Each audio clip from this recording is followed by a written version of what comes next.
जय मसीह की। Good morning. आज सुबह प्रभु का वचन हमारे लिए नेहम्या की किताब अध्याय 4 आयत 17। नेहमाया चैप्टर 4 वर्स 17 आपके लिए पढ़ना चाहती हूँ। शहरपनाह के बनाने वाले और बोझ के ढोने वाले दोनों भार उठाते थे, अर्थात एक हाथ से काम करते थे और दूसरे हाथ से हथियार पकड़े रहते थे। कुछ दिनों से हम लोग नेहम्या के बारे में सीख रहे हैं। नेहम्या और यहूदी लोग मिलकर यरूशलेम के शहरपनाह को बना रहे हैं। उस समय पर उनको काफी विरोध का सामना करना पड़ता है। विशेष कर 3 लोगों के नाम हम लोगों ने कल सीखा, और वो है सनबलत, तोबिया और गेशे। ये तीनों मिलकर नेहम्या के विरोध कर रहे हैं। वो लोग नेहम्या और यहूदी लोगों को डरा रहे हैं, धमका रहे हैं, उनके अंदर हीन भावना डाल रहे हैं, उनको निराश कर रहे हैं। ये सब इसलिए कर रहे हैं क्योंकि वो लोग नहीं चाहते थे कि नेहम्या और साथ के लोग यरूशलेम की शहरपनाह को बनाएं। लेकिन विरोध के सामने नेहम्या और यहूदी लोग हिम्मत नहीं हारते हैं। लेकिन नेहम्या और साथ के काम करने वाले यहूदी लोगों के बारे में कुछ विशेष बात लिखा है, और आज हम लोगों ने 4 अध्याय और 17वीं आयत में पढ़ा। उसका दूसरा भाग मैं आपके लिए पढ़ना चाहती हूँ। अर्थात एक हाथ से काम करते थे और दूसरे हाथ से हथियार पकड़े रहते थे। एक और बार उसको रिपीट करना चाहती हूँ। एक हाथ से काम करते थे और दूसरे हाथ से हथियार पकड़े रहते थे।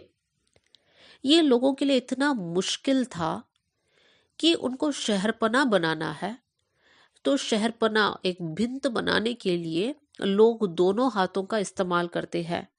लेकिन ये लोग दोनों हाथों का इस्तेमाल नहीं कर सकते हैं, क्योंकि इनके लिए विरोध इतना ज्यादा है कि अपनी बचाव के लिए वो लोग एक हाथ में हथियार पकड़े हैं और दूसरे हाथ से वो लोग शहरपनाह को बना रहे हैं। हम लोग समझ सकते हैं कि उनके लिए कितना दिक्कत और मुसीबत वहां पर हुआ होगा। लेकिन प्रभु उनके साथ था, और हम नेहम्या की किताब अध्याय 7 और 1 में हम पढ़ सकते हैं कि कुछ समय बाद शहरपनाह बन गई और फाटक खड़ा किया गया।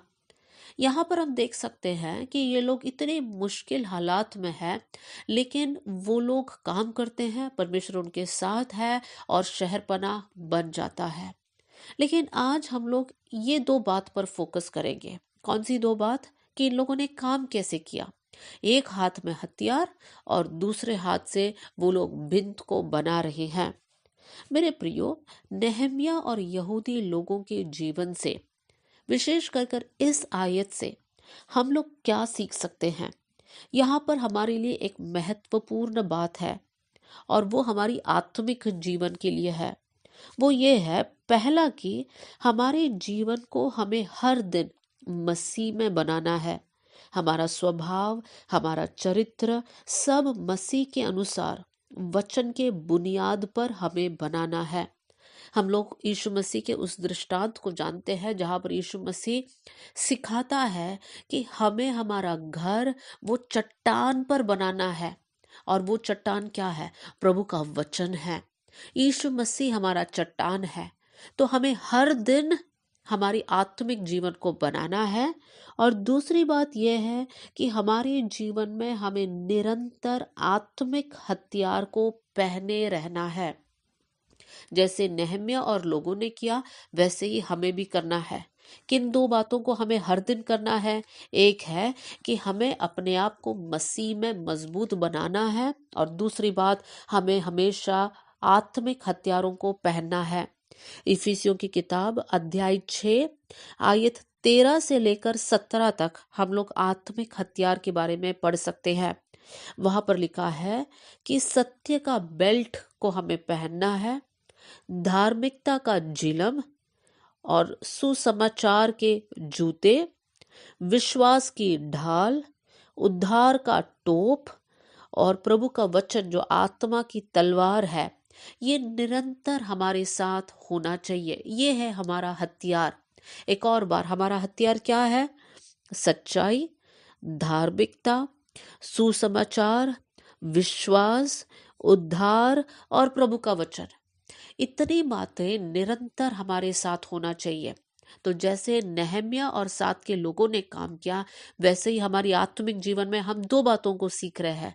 सबसे पहले ये कि हर दिन हमारे जीवन को हमें प्रभु के वचन के अनुसार बनाना है।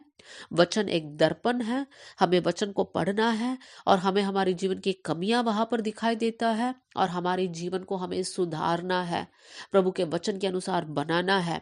और दूसरी बात यह है कि हमें हमेशा आत्मिक हथियारों को पहनकर इस विश्वास के जीवन में आगे बढ़ना है। तो हमारी प्रार्थना ये होनी चाहिए कि प्रभु हमारे जीवन में ये दोनों बातें हमेशा होने पाए। आइए हम लोग मिलकर प्रेयर करेंगे। स्वर्गीय पिता, आज का वचन के लिए धन्यवाद करते हैं प्रभु जी।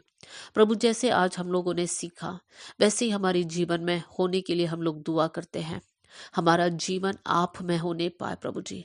हर दिन हमारा स्वभाव, हमारा चरित्र, हमारी बात, हमारा हर एक प्रभु जी कदम जो हम आगे बढ़ाते हैं, सब कुछ वचन के अनुसार होने के लिए मैं प्रार्थना करती हूँ। साथ में प्रभु, जो जो आत्मिक हथियार के बारे में आज हमने पढ़ा, वो सारे हथियार हमारे जीवन में होने पाए, हमारे जीवन में सच्चाई होने पाए प्रभु जी। प्रभु, धार्मिकता, प्रभु हमेशा हम लोग सुसमाचार को फैलाने वाले लोग बन जाए, हमारे अंदर विश्वास होने पाए प्रभु। हम सब उद्धार पाए हुए लोग हैं प्रभु, और आपके वचन को लेकर आगे बढ़ने वाले हम बन जाए प्रभु। आपने हमारी प्रार्थना सुन लिया, इसलिए धन्यवाद। आदर और महिमा आपको देते हुए यीशु के नाम से हम मांगते हैं, amen. God bless you all. जय मसीह की।